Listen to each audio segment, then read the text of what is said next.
The auctioneer's voice, amplified and echoing across the baked Iowa earth, grated on Earl's nerves.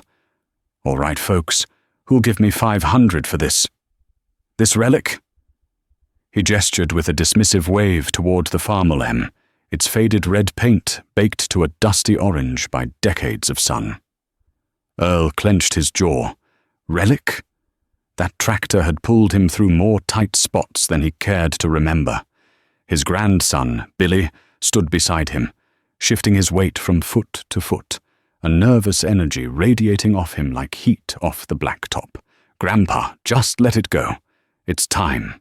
Nobody wants an old tractor anymore." Earl ignored him, his gaze fixed on the Farmall. He remembered buying it used back in '62, a year after he and Martha got married. It had been their workhorse, tilling fields, hauling hay, even pulling the kids on sleds in the winter.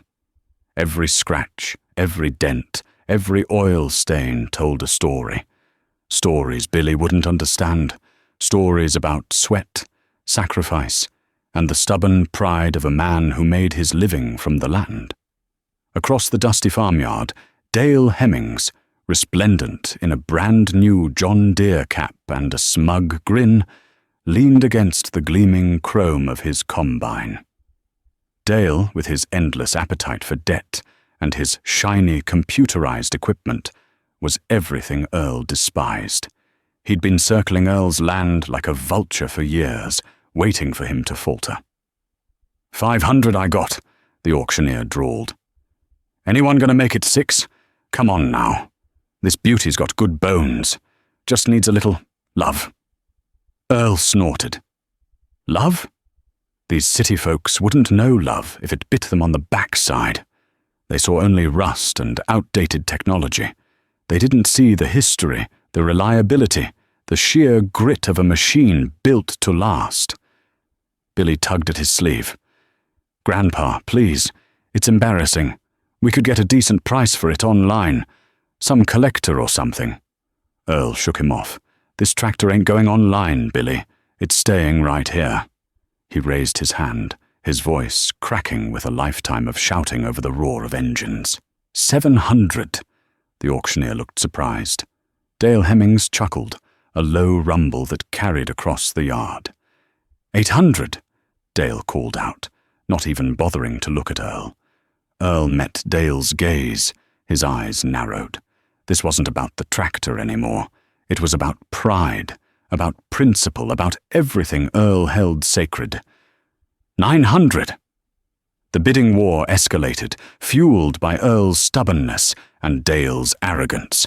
The crowd, mostly neighbors and curious onlookers, murmured with anticipation. Earl knew he was being foolish. He knew he could use the money, but he couldn't let Dale Hemmings win. He just couldn't. Finally, the auctioneer slammed his gavel. "Sold to Mr. Earl Thompson for $1,500. A smattering of applause rippled through the crowd.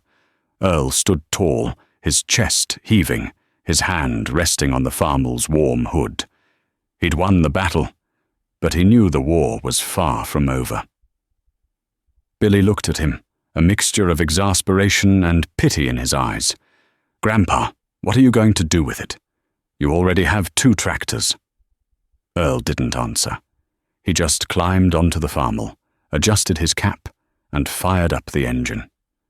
The familiar rumble filled the air, a sound that spoke of hard work and honest living. He drove it back to the barn, parked it in its usual spot, and cut the engine. The sudden silence was deafening. Later that evening, after Martha had gone to bed, Earl sat at his kitchen table, staring at his will. He'd been putting it off for years, but tonight he knew what he had to do. He picked up his pen and, with a heavy heart, scratched Billy's name from the document. Before we go any further into Earl's story, I have to ask, have you ever felt that same kind of connection to an old machine? Something that just seems to embody a spirit of resilience and hard work? Drop a comment below and tell me about it. The next morning dawned bright and clear, the kind of day that made a man glad to be alive, even with the weight of the world on his shoulders. Earl rose before sunrise, brewed a pot of strong coffee, and headed out to the barn. He spent the morning tinkering with the Farmall, tightening bolts, greasing fittings, and checking the oil. He knew every inch of that tractor, every quirk, every weakness. It was a part of him, an extension of his own body. Later, he hitched the Farmall to the disc harrow and headed out to the South 40, a field he'd been neglecting for years. The soil was hard and dry, but the Farmall, with its trusty 6-cylinder engine, pulled the harrow through the earth with ease. As he worked, Earl thought about the future. He knew that farming was changing, that the old ways were dying out, but he couldn't bring himself to embrace the new technology, the debt-fueled expansion that seemed to be consuming everyone around him. He preferred the simplicity of his old machines, the satisfaction of fixing things himself, the knowledge that he wasn't beholden to anyone. He glanced over at Dale Hemmings's fields, a vast expanse of perfectly manicured rows, planted with the latest genetically modified seeds. Dale was out there too, riding his air-conditioned combine, listening to the radio, probably talking on his cell phone.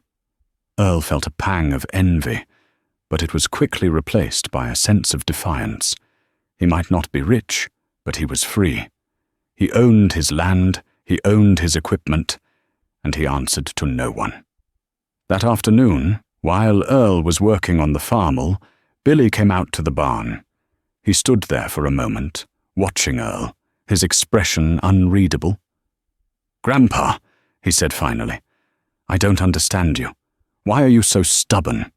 Why can't you just let go of the past?" Earl wiped his hands on a rag and turned to face his grandson. "Because, Billy," he said, his voice firm, "the past is all we have. It's what made us who we are. If we forget it, we lose ourselves." Billy shook his head. "That's just sentimental nonsense. The world is changing, Grandpa. You have to change with it." "Maybe," Earl said, "but some things are worth holding on to." The tension between them hung in the air, thick and heavy. Billy turned and walked away, leaving Earl alone with his tractor and his memories. The next few years were a struggle. The price of corn plummeted, while the cost of fertilizer and fuel soared. Earl found himself working longer and harder, just to stay afloat. He watched as his neighbors, including Dale Hemmings, expanded their operations, buying up more land and bigger equipment. They seemed to be thriving, while Earl was barely surviving. People started to whisper, calling him a dinosaur, a relic of a bygone era. They said he was foolish to cling to his old ways, that he needed to modernize or get out. Earl ignored them, but their words stung. He began to doubt himself, to wonder if he was making a mistake. One particularly brutal summer, a drought scorched the land, turning the fields to dust. Earl watched helplessly as his crops withered and died. He knew he was in trouble. He needed rain, and he needed it soon. He spent his evenings poring over weather reports, praying for a break in the relentless heat. He even tried some old-fashioned rain-making techniques, learned from his grandfather, but nothing seemed to work. Meanwhile, Dale Hemmings, with his irrigation system and his drought-resistant seeds, seemed to be weathering the storm. He even offered to buy Earl's land, at a price that Earl considered insulting. Earl refused, of course. He'd rather starve than sell his land to Dale Hemmings. But he knew he was running out of options. One evening, as he sat on his porch, watching the sun set over his parched fields, he heard a familiar rumble in the distance. It was the sound of a tractor, but not just any tractor. It was the unmistakable sound of a John Deere 4020, Dale Hemmings' pride and joy. Earl watched as Dale pulled up to his gate, a smug look on his face. "Evening, Earl," Dale said, his voice dripping with condescension. "Just thought I'd stop by and see how you're doing." "I'm doing just fine, Dale," Earl said, his voice tight. "Really?" Dale said, raising an eyebrow. "Because it looks to me like you're about to lose everything." Earl didn't respond. He just stared at Dale, his eyes burning with anger. "Look, Earl," Dale said, softening his tone slightly. "I don't want to see you lose your farm. I'm willing to make you a fair offer for your land. It's time to face facts, Earl. You can't compete anymore." Earl stood up, his fists clenched. "Get off my property, Dale," he said, his voice low and dangerous. Dale chuckled. "All right, Earl. Have it your way. But don't say I didn't warn you." He turned and drove away, leaving Earl alone with his thoughts. That night, Earl couldn't sleep. He tossed and turned in his bed, his mind racing. He knew Dale was right. He couldn't compete anymore. But he couldn't bring himself to give up. He had to find a way, any way, to save his farm. The early 1970s brought a brief respite. The price of corn shot up, driven by increased demand overseas. Farmers across the Midwest rejoiced, and Earl was no exception. He managed to pay off some of his debts and even invest in a few new pieces of equipment, including a used International Harvester 1466, a powerful tractor that quickly became his new favorite. Dale Hemmings, of course, was doing even better. He used his profits to buy up more land and build a new grain silo. He seemed to be unstoppable, a symbol of the new, modern agriculture. Earl watched him with a mixture of admiration and resentment.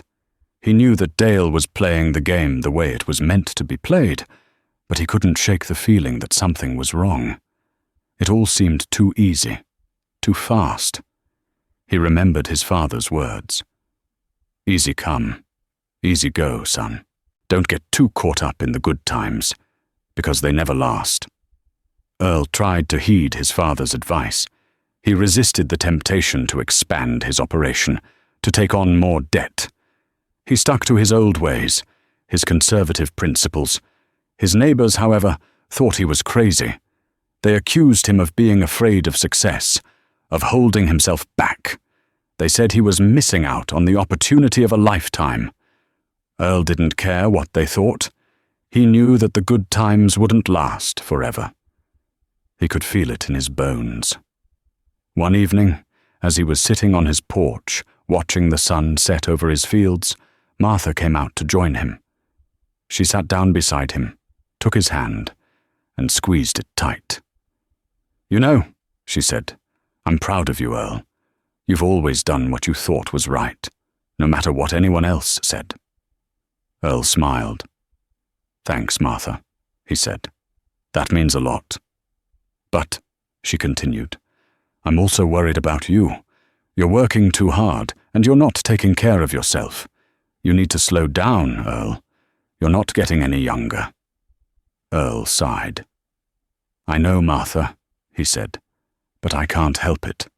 I have to protect our farm. It's all we have." "We have each other, Earl," Martha said softly. "And that's more important than any farm." Earl looked at her, his heart filled with love. He knew she was right, but he couldn't shake the feeling that he was failing her, that he wasn't providing her with the life she deserved. The mid-1970s saw inflation skyrocket, fueled by the oil crisis and government spending. The price of everything went up, from gasoline to groceries. Farmers, however, were still doing well, thanks to strong demand for their products. Dale Hemmings was living the high life.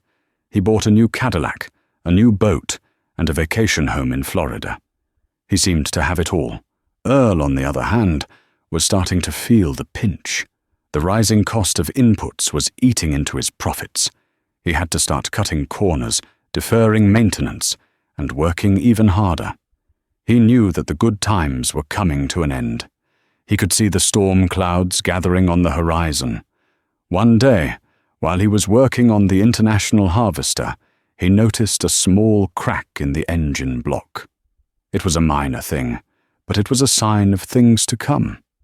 He knew that his old machines were starting to wear out, and he didn't have the money to replace them.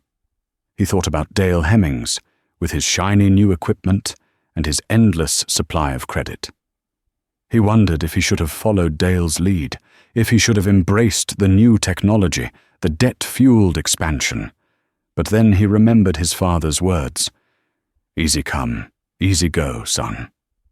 He knew that Dale's success was built on a foundation of debt, and that debt could come crashing down at any moment.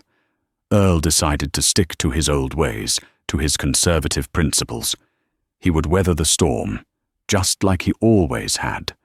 He patched up the crack in the engine block with some JB weld and kept on working. He knew that it was only a temporary fix, but it would have to do. He looked out over his fields, his heart filled with a mixture of hope and dread. He knew that the future was uncertain, but he was determined to face it with courage and resolve. The late 1970s were a time of uneasy calm. The economy was teetering on the brink of recession, but farmers were still doing relatively well. The price of land continued to rise, fueled by speculation and easy credit. Dale Hemmings was busier than ever, buying up more land and expanding his operation. He seemed to be immune to the economic uncertainty that was gripping the rest of the country. Earl watched him with growing concern.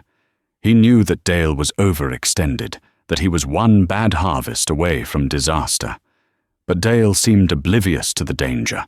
He was too caught up in his own success, too blinded by his own ambition. One day, Earl ran into Dale at the local coffee shop. Dale was bragging about his latest land purchase, a prime piece of property that Earl had been eyeing for years.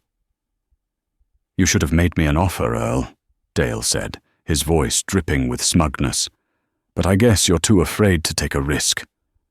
Earl didn't respond. He just stared at Dale, his eyes burning with a mixture of anger and pity. "Don't worry, Earl," Dale continued. "I'll let you farm it for me. You can be my tenant farmer." Earl finally snapped. He stood up, grabbed Dale by the collar, and slammed him against the wall. "Don't you ever talk to me like that again," he said, his voice low and dangerous. Dale's face turned red with anger. "You'll regret this, Earl," he said. "You just wait and see." Earl released him and walked out of the coffee shop, his heart pounding in his chest. He knew he had made a mistake, that he had let his emotions get the better of him. But he couldn't help it. He had reached his breaking point. As he walked back to his truck, he couldn't shake the feeling that something terrible was about to happen. He could feel it in his bones. The storm was coming, and it was going to be worse than anything he had ever seen. ACT-LU4. The turning point. The first sign of real trouble came not from the markets, but from the sky. The summer of 1980 was brutally hot and dry. The corn stalks, usually a vibrant green by July, were stunted and yellowing. The soybeans, normally lush and leafy, were brittle and dropping their pods. The air hung thick and still, heavy with the promise of rain that never came. Earl nursed his crops like a doctor, tending a dying patient. He spent hours irrigating, drawing water from his well. But it was a losing battle. The water table was dropping, and the well was starting to run dry. He knew that without rain, his harvest would be a disaster. He watched as Dale Hemmings, with his sophisticated irrigation system, continued to prosper. Dale's fields were green and healthy, a stark contrast to Earl's parched and withered crops. Dale even had the audacity to drive by Earl's farm, waving and grinning, as if to rub salt in the wound. One sweltering afternoon, Earl was out in the south, 40, trying to coax some life back into his corn. He was driving the International Harvester, 14666, its turbocharger whining as it pulled a water wagon. The tractor had been running rough lately, and Earl knew it needed some serious work, but he couldn't afford to take it to the shop. He barely had enough money to buy fuel and fertilizer. Suddenly, There was a loud bang, followed by a cloud of black smoke. The engine sputtered and died, leaving Earl stranded in the middle of the field. He climbed down from the cab, his heart sinking. He knew this was bad. He popped the hood and stared at the engine, his face grim. The turbocharger had blown, sending shrapnel into the engine block. It was a catastrophic failure. The 1460 was dead. Earl stood there for a moment, his mind reeling. He didn't know what to do. He couldn't afford to replace the engine, and he didn't have the time to fix it himself. The harvest was just around the corner, and he needed a working tractor. He thought about Dale Hemmings, with his fleet of shiny new machines. He could probably afford to replace the entire tractor without even blinking an eye. Earl felt a surge of resentment, followed by a wave of despair. He was losing, and he knew it.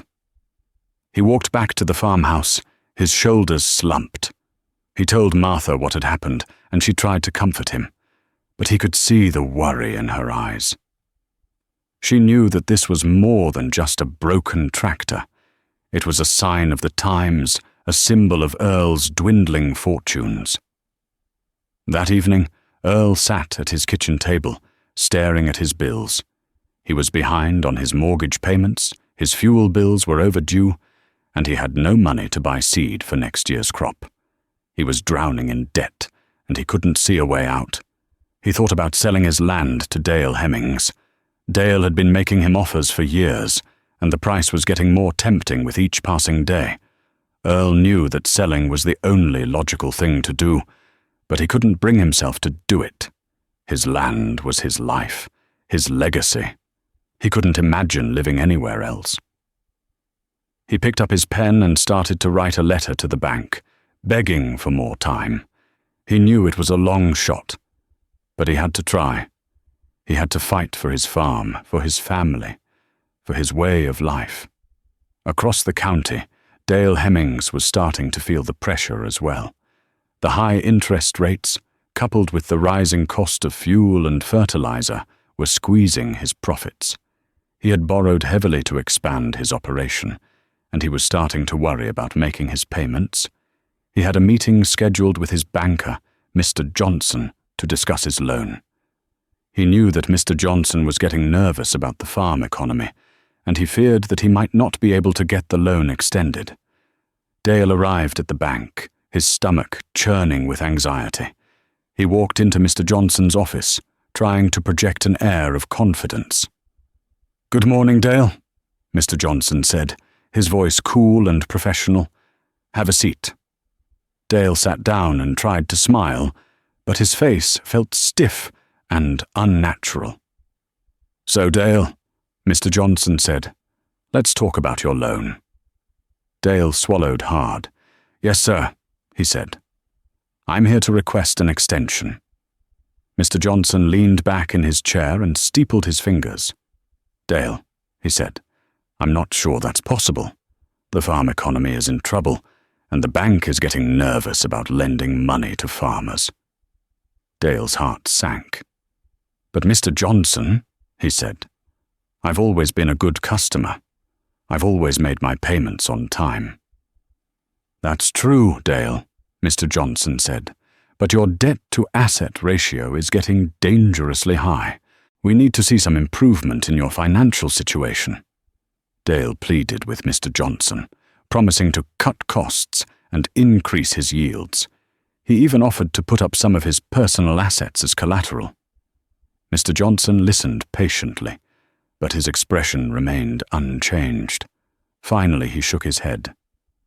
"I'm sorry, Dale," he said. "I can't approve your loan extension. The bank has decided to reduce its exposure to the agricultural sector." Dale was stunned. "But Mr. Johnson," he stammered, "what am I going to do? I can't make my payments without the extension." Mr. Johnson shrugged. "That's not my problem, Dale," he said. "You'll have to figure it out." Dale left the bank, his head spinning. He knew that he was in deep trouble. He had overextended himself, and now he was facing the consequences. The cracks in his empire were starting to show. ACT5. The crisis. The early 1980s brought a full-blown agricultural crisis to the American heartland. Interest rates soared, reaching levels not seen since the Civil War. Land values plummeted, and farmers who had borrowed heavily to expand their operations found themselves underwater. Foreclosures became commonplace as banks repossessed farms and equipment. The rural economy collapsed, leaving a trail of bankruptcies and broken dreams. Earl struggled to survive. He sold off some of his livestock, cut back on expenses, and worked longer and harder than ever before. He even started doing custom work for other farmers, using his old Farmall M to plow and disc their fields.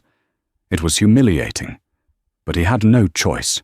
He had to do whatever it took to keep his farm afloat. He watched as his neighbors, including Dale Hemmings, started to falter. Dale's financial problems became public knowledge, and rumors circulated that he was on the verge of bankruptcy.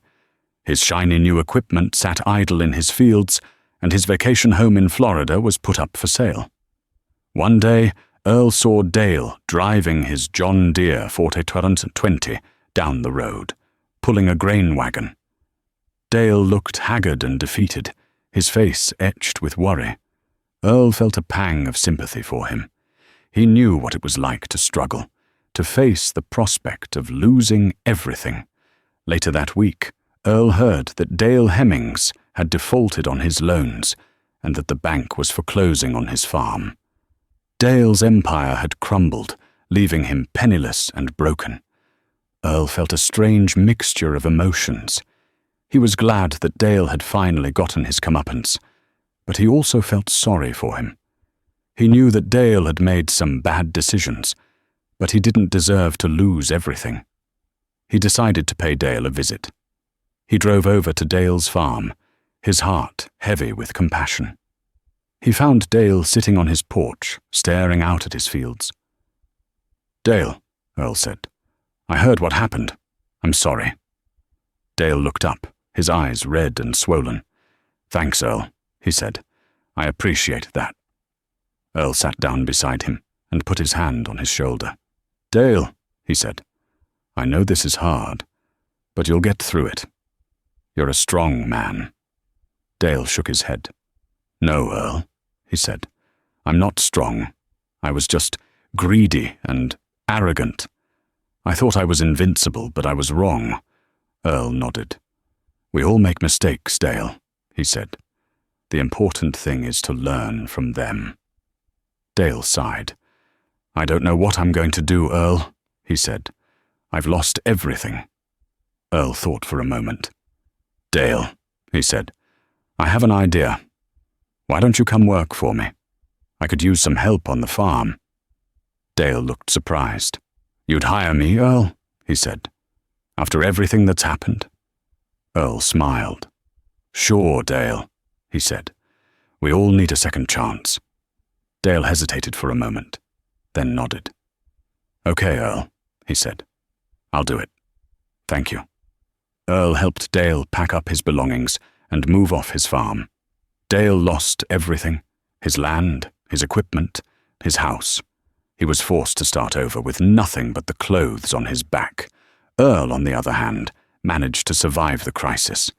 He had avoided debt, stuck to his old ways, and relied on his own skills and ingenuity. He was one of the few farmers in the area who didn't lose his farm. He continued to work hard, toiling in his fields from dawn till dusk. He fixed his own equipment, grew his own food, and lived a simple, frugal life. He was a survivor, a relic of a bygone era, and he had learned a valuable lesson, that the old ways were sometimes the best ways.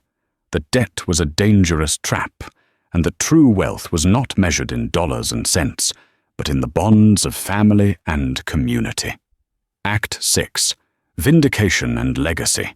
As the 1980s wore on, the farm economy slowly began to recover. Interest rates fell, land values stabilized, and the price of corn and soybeans rebounded. Farmers who had managed to weather the storm started to breathe a sigh of relief. Earl continued to farm his land, using his old equipment and his traditional methods. He was not wealthy, but he was comfortable. He owned his land, he owned his equipment, and he had no debt. He was free. Dale Hemmings, meanwhile, worked alongside Earl, learning the value of hard work and humility. He proved to be a skilled and reliable farmhand, and Earl came to respect him. They formed an unlikely friendship based on mutual respect and shared experience. One day, Earl decided to retire. He was getting old, and his body was starting to wear out. He knew it was time to pass the torch to the next generation. He called Billy, his grandson, and asked him to come visit. Billy had moved to the city years ago and had become a successful businessman. Earl hadn't seen him in a long time, and he was eager to reconnect. Billy arrived at the farm, looking dapper in his suit and tie. He seemed out of place in the rural setting, but he was glad to see his grandfather. "Grandpa," Billy said, "it's good to see you. How are you doing?" "I'm doing fine, Billy," Earl said. "I'm getting old, but I'm still kicking." "So, what did you want to talk about, Grandpa?" Billy asked. Earl took a deep breath. "Billy," he said, "I've decided to retire. I'm going to sell the farm." Billy's eyes lit up. "That's great, Grandpa," he said. "I can help you find a buyer. I know some people who would be interested." Earl shook his head. "I'm not going to sell the farm, Billy," he said. "I'm going to give it to you." Billy was stunned. "To me, Grandpa," he said. "But I don't know anything about farming." "I know, Billy," Earl said. "But I believe you can learn, and I'm going to help you." Earl spent the next few months teaching Billy the ropes of farming. He showed him how to plow, plant, and harvest. He taught him how to fix the old equipment and how to manage the finances. Billy was a quick learner, and he soon developed a passion for farming. He realized that it was more than just a job. It was a way of life. He also learned to appreciate his grandfather's wisdom and his traditional values. He realized that Earl had been right all along, that debt was a dangerous trap, and that the old ways were sometimes the best ways. One day, Billy came to Earl with an idea. "Grandpa," he said, "I want to buy Dale Hemmings's farm." Earl looked surprised. "Dale's farm?" he said. "But that's a big investment, Billy. Are you sure you can handle it?" "I think so, Grandpa," Billy said. "I've been talking to Dale, and he's willing to sell it to me at a reasonable price. And I think I can get a loan from the bank." Earl hesitated for a moment, then nodded. "Okay, Billy," he said. "Go ahead. But promise me you won't overextend yourself. Remember what happened to Dale." Billy promised, and he went ahead with the purchase. He bought Dale Hemmings's farm, and he hired Dale to manage it for him. Dale was grateful for the opportunity, and he proved to be an excellent manager. He used his experience and his knowledge to turn the farm into a successful operation. Billy and Dale worked together, side by side, to build a thriving agricultural business. They combined the old ways with the new ways, blending tradition with innovation. Earl watched them with pride, knowing that he had left his farm in good hands. He had passed on his legacy to the next generation, and he had helped to restore Dale Hemmings' fortunes. In his later years, Earl became a local legend. He was known as the wise old farmer who had survived the agricultural crisis and had helped to rebuild the community. He was a symbol of resilience, independence, and traditional values. He spent his days sitting on his porch, watching the sun set over his fields. He enjoyed the simple pleasures of life, the sound of the wind in the trees, the smell of freshly mown hay, the taste of homemade apple pie. He often thought about Martha, who had passed away a few years earlier. He missed her terribly, but he knew that she was watching over him, smiling with pride. One day, Billy came to visit Earl. He sat down beside him on the porch and put his arm around him. "Grandpa," Billy said, "I just wanted to thank you. You've taught me so much. You've shown me what it means to be a farmer, to be a man." Earl smiled. "You're welcome, Billy," he said. "I'm proud of you. You've become a fine farmer and a fine man." Billy squeezed his grandfather's shoulder. "I couldn't have done it without you, Grandpa," he said. Earl looked out over his fields, his heart filled with contentment. He had lived a long and full life. He had faced many challenges, but he had overcome them all. He had left his mark on the world, and he had passed on his legacy to the next generation. He closed his eyes, took a deep breath, and smiled. He was ready to go. Earl Thompson passed away peacefully in his sleep, surrounded by his family. His funeral was a large and well-attended affair, with farmers and townspeople coming from miles around to pay their respects. Billy delivered the eulogy, speaking eloquently about his grandfather's wisdom, his courage, and his unwavering commitment to his family and his community. He ended his speech with a quote from Earl's favorite poem, "The Man with the Hoe," by Edwin Markham. "Bowed by the weight of centuries, he leans upon his hoe and gazes on the ground, the emptiness of ages in his face, and on his back the burden of the world." Billy paused, his voice choked with emotion. "Grandpa," he said, "you are a true man of the soil. You will be missed." The community perspective shifted after Earl's death. People began to appreciate the value of his traditional ways, his conservative principles, and his commitment to sustainability. They realized that he had been right all along. The debt was a dangerous trap, and that the old ways were sometimes the best ways. Billy continued to farm the land, using his grandfather's methods and his grandfather's values. He became a leader in the community, advocating for sustainable agriculture, responsible land stewardship, and the preservation of rural traditions.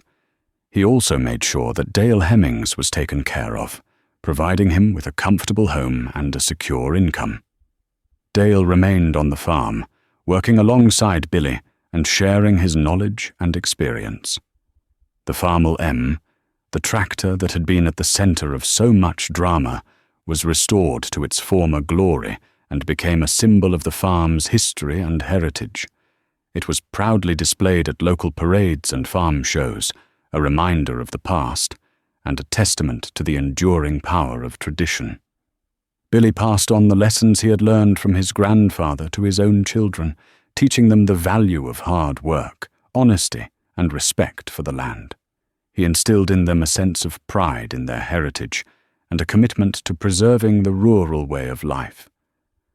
And so, the legacy of Earl Thompson lived on, through his family, his farm, and his community. He was remembered as a man of the soil, a man of the heartland, a man who had stood up for what he believed in, and had never given up on his dreams. He had shown the world that true wealth was not measured in dollars and cents, but in the bonds of family and community, and in the enduring power of the human spirit.